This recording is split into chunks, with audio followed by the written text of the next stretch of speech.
आज हम वर्तमान युग में आध्यात्मिक चिंतन की श्रृंखला के तहत गीता के 11वें अध्याय के श्लोक संख्या 12 की व्याख्या कर रहे हैं, जिसमें भगवान के विश्व रूप का दर्शन करने के बाद संजय, संयम रूपी संजय अज्ञान रूपी धृतराष्ट्र को सुना रहे हैं। ऋषि वेद व्यास जी क्या लिखते हैं? दिवि सूर्य सहस्रास्य भवेत युगपत उत्तथा यदि भास दृश्यशा सयात भास तस्य महात्मन। अगर आकाश में एक साथ हजारों सूर्यों का उदय हो जाए तो भी उन सब का प्रकाश मिलकर उस महात्मा विराट स्वरूप परमात्मा के प्रकाश के समान शायद ही हो, अर्थात हो नहीं सकता। कुछ लोग इसकी व्याख्या ऐसे करते हैं, आकाश में हजारों सूर्यों के एक साथ उदय होने से उत्पन्न जो प्रकाश हो वह भी उस विश्व रूप परमात्मा के प्रकाश के सदृश कदाचित ही हो, अर्थात नहीं हो सकता है। यहाँ थोड़ी सी और मैं स्पष्ट व्याख्या करूं तो यदि हजारों सूर्यों का प्रकाश हो जाए तो भी वह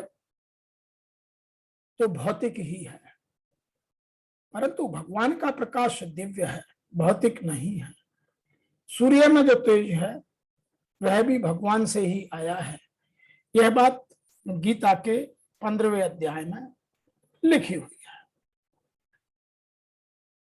in English, if the splendor of 1,000 suns were ever to present itself at once in the sky, that would be like the splendor of the mighty being.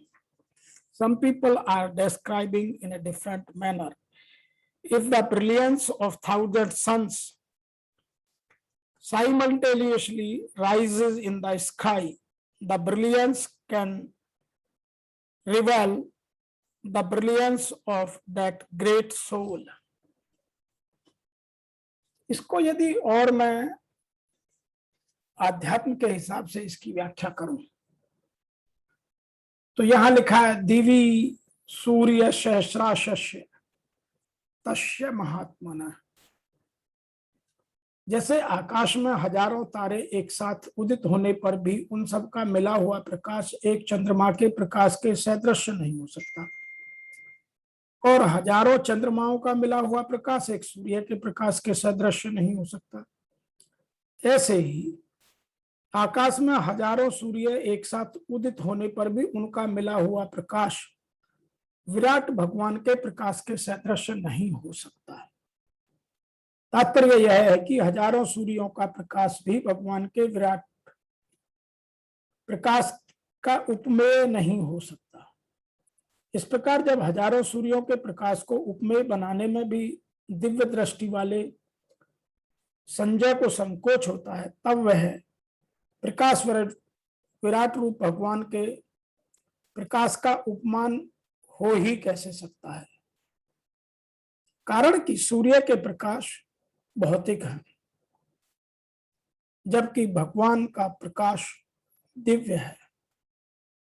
भौतिक प्रकाश में कितना ही बड़ा क्यों ना हो, दिव्य प्रकाश के सामने सदैव तुच्छ ही रहता है। भौतिक प्रकाश और दिव्य प्रकाश की जाति अलग अलग होने से उनकी आपस में तुलना नहीं की जा सकती। हाँ, अंगुलन निर्देशों की तरह भौतिक प्रकाश से दिव्य प्रकाश का संकेत किया जा सकता है। यहां संजय भी हजारों सूर्य के भौतिक प्रकाश की कल्पना करके विराट स्वरूप भगवान के प्रकाश अर्थात तेज का लक्ष्य कराते हैं। ये यहां बात कहने का प्रयास किया गया है। मैं यहां एक बात और कह दूं, अज्ञान रूपी धृतराष्ट्र, संयम रूपी संजय, दोनों जब आपस में इस बात को कह रहे हैं तो संजय कहते हैं कि हे राजन, आकाश में एक साथ हजारों सूर्य उदय होने पर भी जितना प्रकाश होगा वह भी विश्व रूप उन महात्मा के प्रकाश के सदृश कदाचित ही हो। तो यहां संयम रूपी संजय धृतराष्ट्र को यह आभास दिलाना चाहते हैं कि श्री कृष्ण महात्मा ही है और श्री कृष्ण ही योगेश्वर है। तो इस बात को हमें समझना और इस भावना के साथ गीता को पढ़ना हमें गीता की ऊंचाइयों की ओर ले जा सकता है, जिससे हम अपने आत्मा के स्तर को और उत्कृष्ट स्तर पर ले जाकर इन चीजों का मनन और चिंतन करें। तुलनात्मक स्थिति में इन चीजों का अध्ययन करने से कभी भी अध्ययन में स्पष्टता नहीं आती है, क्योंकि एक में भौतिकता है, दूसरे में दिव्यता है, और दिव्यता और भौतिकता का पैमाना कभी एक हो नहीं सकता। तो यह बात यहां समझाने की ऋषि वेद व्यास जी ने हम सबको कोशिश की है।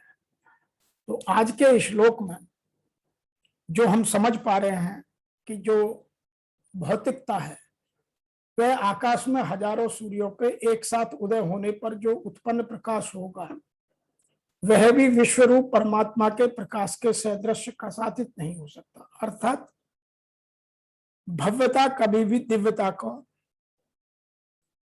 बराबरी नहीं कर सकती। तो आज के श्लोक की इस व्याख्या में इतना ही। आपसे शीघ्र ही मिलते हैं आगे के श्लोकों की व्याख्या लेकर। तब तक के लिए आप सबको मेरी ओर से सादर जय